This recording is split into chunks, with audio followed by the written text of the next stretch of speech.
নবম পে স্কেলে 50% বেতন বৃদ্ধি, অর্থাৎ বেতন কিভাবে বৃদ্ধি পাচ্ছে গণনা পদ্ধতি আজকের এই ভিডিওতে আপনাদেরকে দেখানোর চেষ্টা করব।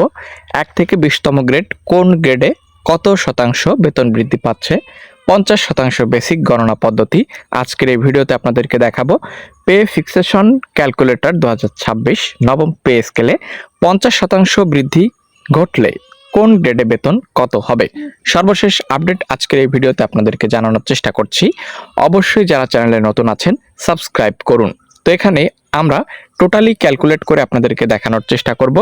তো এখানে দেখতে পাচ্ছেন সর্বশেষ তথ্য উল্লেখ করে দেওয়া রয়েছে।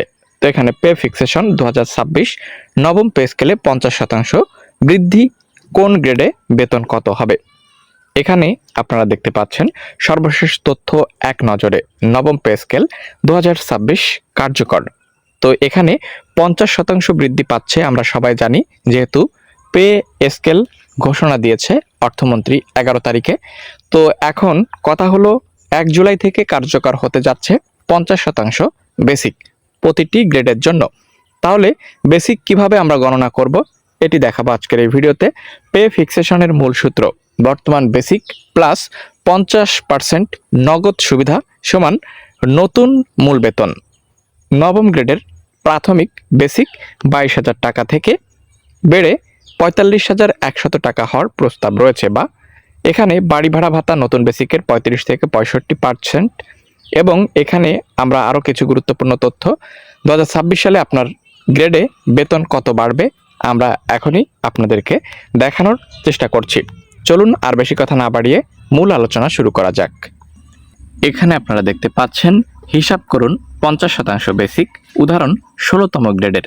তো চলুন দেখে নিব যেভাবে পে স্কেলে গণনা করা হবে প্রথম বছরের 50% বেসিক বিস্তারিত সকল তথ্য দেখতে পাচ্ছেন। আমরা যদি 16তম গ্রেড উদাহরণ হিসেবে আপনাদের মাঝে উপস্থাপন করি, বর্তমান বেসিক 2015 স্কেল অনুযায়ী 9,300 টাকা এবং যেটি হতে যাচ্ছে প্রস্তাবিত নতুন পে স্কেলে পূর্ণ বেসিক 21,900 টাকা। এটি 1 জুলাই থেকে কার্যকর হতে যাচ্ছে আমরা সবাই জানি।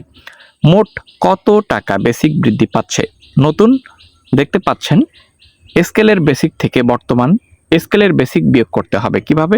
এখানে 21,900 টাকা নতুন বেসিক, যেটি এখানে বাদ দিতে হবে বর্তমান বেসিক 9,300 টাকা, 12,600 টাকা মোট বৃদ্ধি পাচ্ছে। ধাপ 2, প্রথম বছরের জন্য 50% বৃদ্ধি কত। যেহেতু প্রথম বছর বৃদ্ধিপ্রাপ্ত বেসিকের 50% কার্যকর হবে, তাই মোট বৃদ্ধির অর্ধেক হিসাব করতে হবে। যেমন 12,600 দেখতে পাচ্ছেন এখানে 50%-এ 6,300 টাকা। এবং ধাপ 3, নতুন সমন্বিত মূল বেসিক বা পে ফিক্সেশন প্রথম বছরে কর্মচারীর নতুন মূল বেতন বা সমন্বিত বেসিক হবে বর্তমান বেসিকের সাথে এই 50% বৃদ্ধির যোগফল 9,300। বর্তমান বেসিক প্লাস 6,300 এখানে দেখতে পাচ্ছেন 50% বৃদ্ধিতে 15,600 টাকা। এখানে আপনারা যদি একটু লক্ষ্য করেন আমরা আপনাদেরকে দেখাচ্ছি, এখানে খাতের নাম নতুন সমন্বিত মূল বেসিক, এখানে দেখতে পাচ্ছেন 15,600 টাকা। অন্যান্য ভাতা আনুষঙ্গিক 10,450, চিকিৎসা ও যাতায়াত ভাতা এখানে 1500 প্লাস 800 কম বেশি হতে পারে। এবং সম্ভাব্য মোট মাসিক বেতন এখানে 28,350 টাকা হতে যাচ্ছে 16তম গ্রেডের একজন কর্মচারীর। ঠিক আছে, তো যেহেতু আমরা জানি কোন গ্রেডে বেতন কত টাকা বৃদ্ধি পাচ্ছে, সেই হিসেবে আমরা অবশ্যই এখন আশা করছি হিসাব করে নিতে পারবো যে আসলে কোন গ্রেড 1 থেকে 20তম গ্রেড কার কত টাকা 50% বেসিক বৃদ্ধিতে আমাদের মূল বেতন হচ্ছে। এবং 1 জুলাই থেকে এটি কার্যকর হতে যাচ্ছে আমরা সবাই জানি।